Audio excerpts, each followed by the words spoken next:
cold reckoning, the accountant.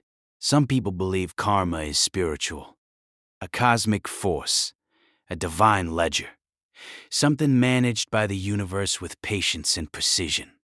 But sometimes, karma doesn't come from the universe. Sometimes karma comes from a spreadsheet. And sometimes, the person who built that spreadsheet has been waiting 14 years to open it.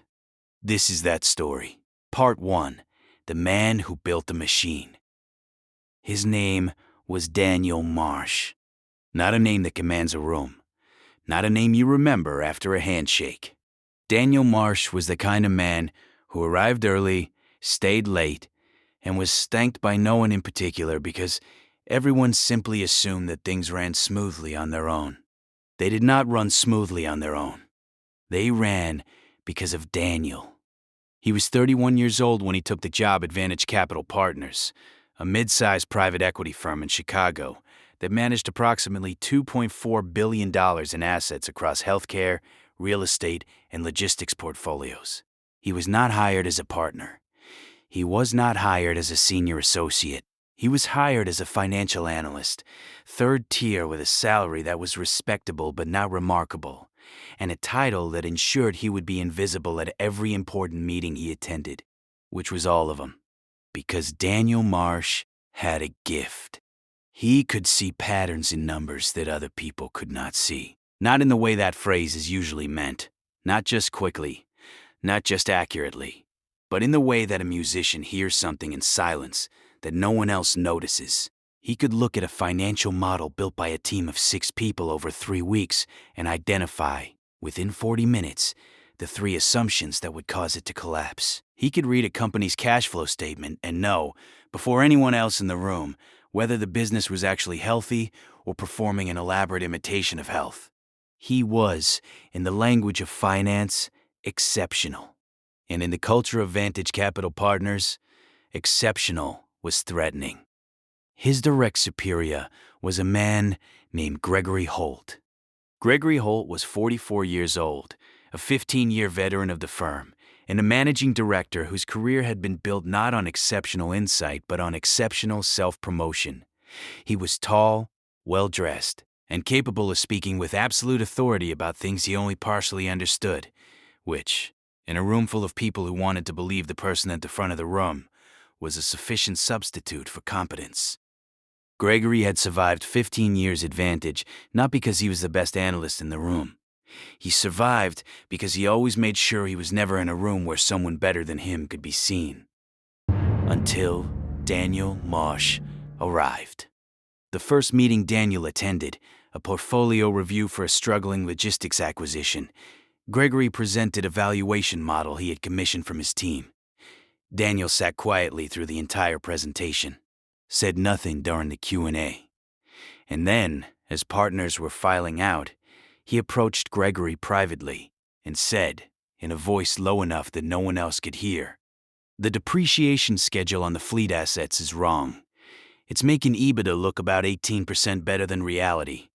I can show you the corrected model if you want to review it, before it goes to the investment committee." Gregory looked at him for a long moment. Then, he smiled. "I appreciate that," Gregory said. "Send it to me directly. I'll review it tonight." Daniel sent the corrected model. Gregory presented it to the investment committee the following week as his own revision, identifying what he called a subtle modeling error caught during my review process. The partners thanked Gregory for his diligence.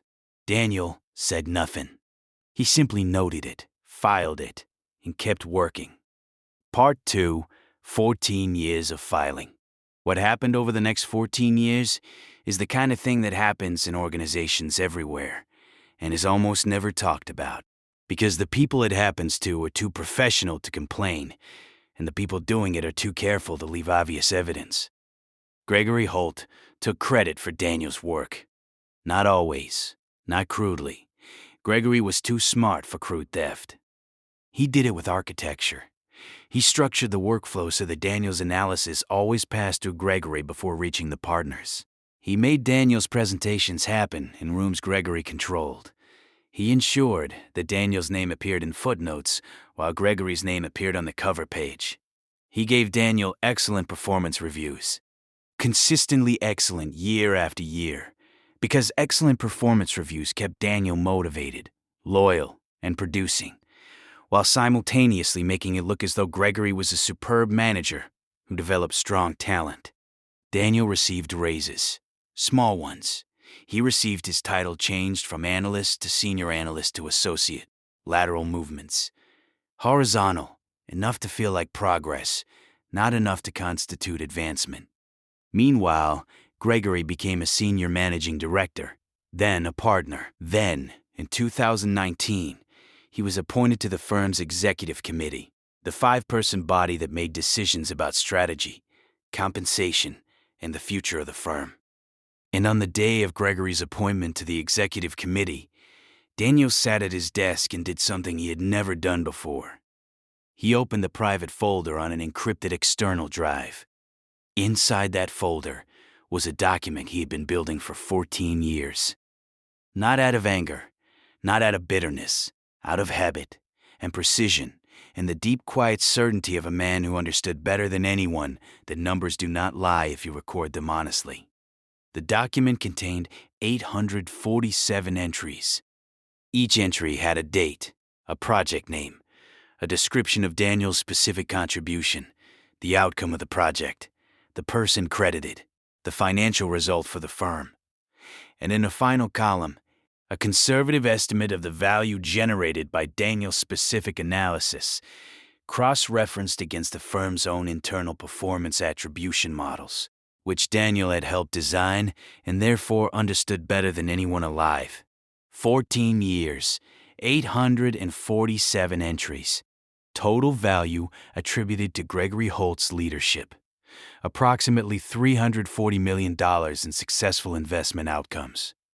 Total value traceable, through documented analysis, to Daniel Marsh, approximately $310 million of that same $340 million. Daniel closed the document, put the drive back in his desk drawer, and went home. He did not act. Not yet.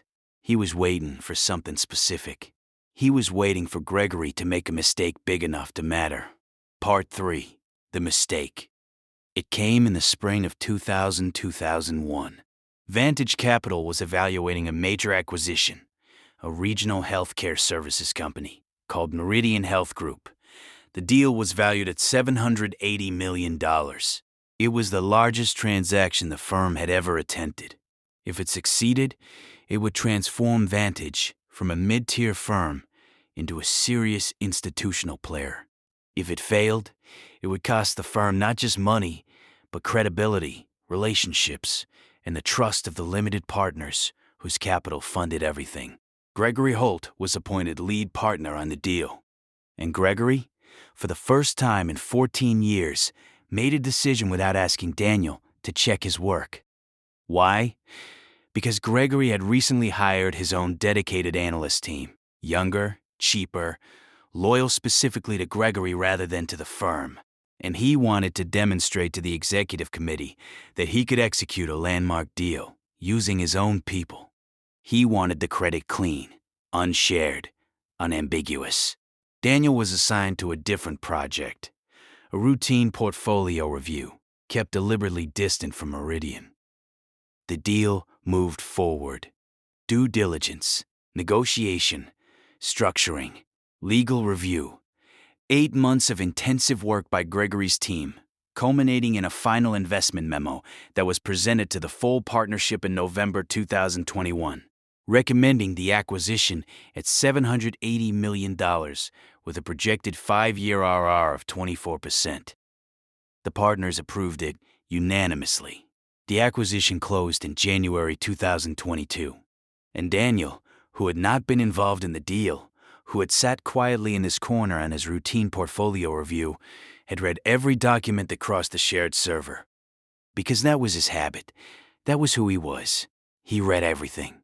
And 3 weeks after the deal closed, in the silence of his apartment at 11 p.m. on a Tuesday, Daniel found it. Not a small error. not a modeling assumption that could be argued either way. A fundamental structural miscalculation in the revenue projection model that Gregory's team had used to justify the $780 million valuation. A mistake so significant that when Daniel corrected it, the model's projected IRR dropped from 24% to approximately 9%. 9%. In a fund that promised its limited partners a minimum threshold return of 14%. At $780 million, the firm had just acquired a company that, under realistic projections, would never clear its own return hurdle. Daniel sat with this information for 3 days. Then he did something that surprised even himself. He went to Gregory. Not to the executive committee, not to the managing partners, not to legal counsel. To Gregory. He went to Gregory's office, closed the door, sat down, and placed a printed copy of the corrected model on the desk. "I found something in the Meridian model," Daniel said. "I think you need to see it before anyone else does." Gregory looked at the document. His face did not change immediately. He was a skilled performer, and skilled performers know how to receive information without revealing what it cost them. He read for several minutes. Then he looked up. "Where did you get this?" Gregory asked. "I built it," Daniel said. "From the documents on the shared server." "You weren't assigned to Meridian." "No," Daniel said. "I wasn't." A long silence. "What do you want?" Gregory asked. And Daniel, for the first time in 14 years, looked Gregory directly in the eye and gave him an answer that was not about the work. "I want what I've always wanted," Daniel said. "I want credit for what I do. Partner track, real title, real compensation. And I want it in writing, with a timeline signed by the executive committee." Gregory looked at him for a long time. Then he said, "I'll take care of it. Give me 2 weeks." Daniel said, "Of course." He stood up, picked up his copy of the corrected model, and left the office. Part 4. What Gregory did next. 2 weeks passed. Nothing happened. Daniel sent a polite follow-up email, professional language. No accusations, just following up on our conversation regarding the career development discussion. Please let me know a good time to connect. Gregory replied the following day. The reply was 3 sentences long. It said that after careful reflection, the firm had decided to restructure the analytical function. Daniel's role was being eliminated as part of a broader organizational efficiency initiative. He would receive a standard severance package commensurate with his tenure.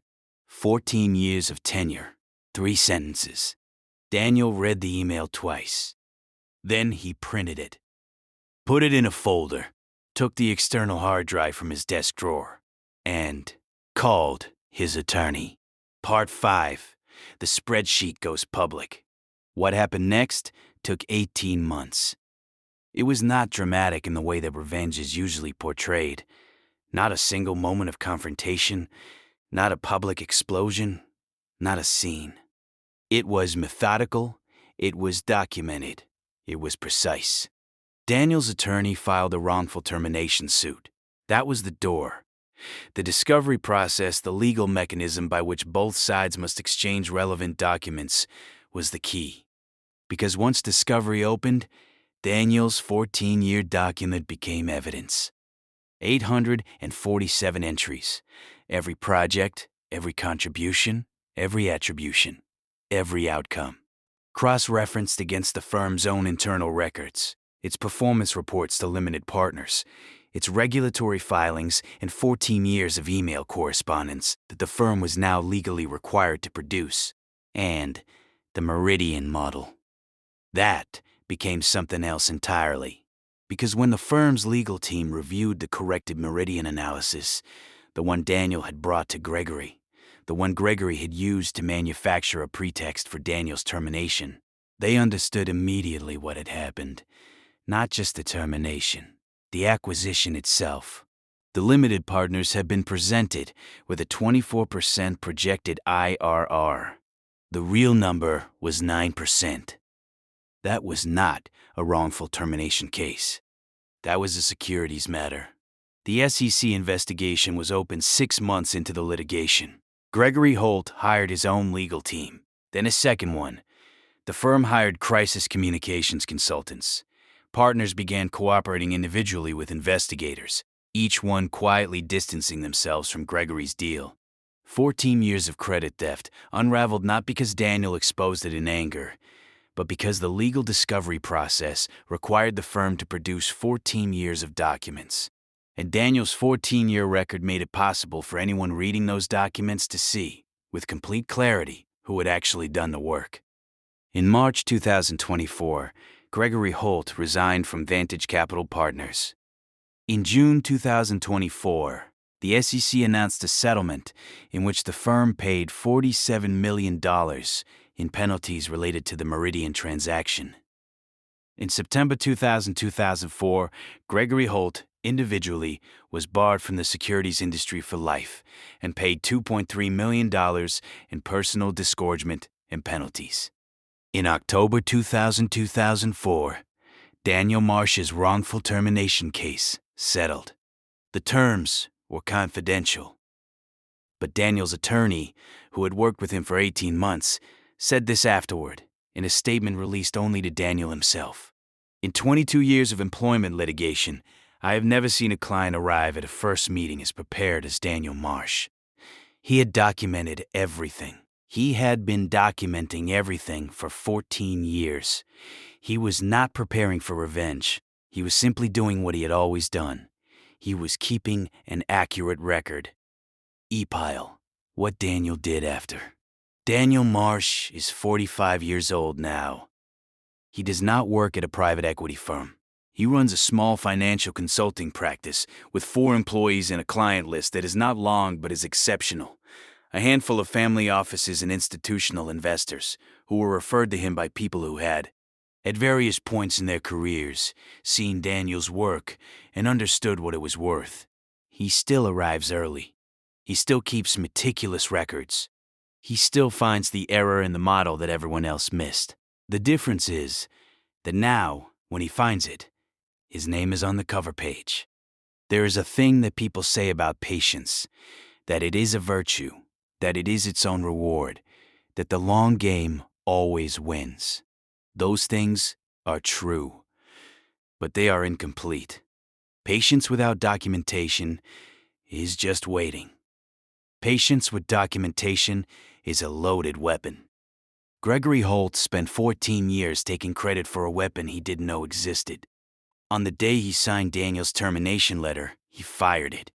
He just didn't realize, in that moment, which direction it was pointing. The universe does not always settle accounts, but sometimes a spreadsheet does. This has been Cold Reckoning.